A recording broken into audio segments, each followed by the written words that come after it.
বাংলাদেশ হারে হারে বুঝতে পারছে এই মুহূর্তে কোনোভাবেই গরম গরম কথা বলে ভারতকে চটানো ঠিক হবে না, কারণ আন্তর্জাতিক স্তরে চীন ইতিমধ্যেই হাত ছাড়তে শুরু করে দিয়েছে।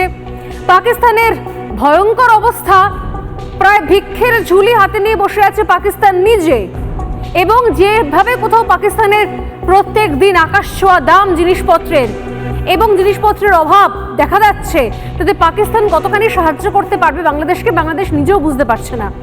এবং এই মতো অবস্থায় ভারতকে যদি লাগাতার উল্টোপাল্টা কথা বলে চটিয়ে দেওয়া হয়, তার পরিণাম যে কি ভয়ঙ্কর হতে পারে সেটা বাংলাদেশও বুঝতে পারছে। এবং এই সময় দাঁড়িয়ে তাই আর কোনো বাতেলাবাজি নয়, আর কোনো বড় বড় কথা নয়, আর কোনো দখল করে নেব, ছিনিয়ে নেব, যুদ্ধ করে নেব, ভাগ করে নেব, আমাদের হয়ে যাবে, এই সমস্ত উদ্ভ্রান্তের মতো বোকা বোকা কথাবার্তা নয়। এবার একটাই পয়েন্ট দাঁড়িয়ে রয়েছে বাংলাদেশের, এই যে অস্থায়ী সরকার এবং অবৈধ সরকারের তার বিভিন্ন পন্থীর লোকজনেরা, ইউনুসপন্থী বলে আমরা যাদেরকে চিনি, তাদের একটাই দাবিতে তারা এসে দাঁড়িয়েছেন যে শেখ হাসিনাকে আমাদেরকে প্লিজ ফেরত দিয়ে দিন।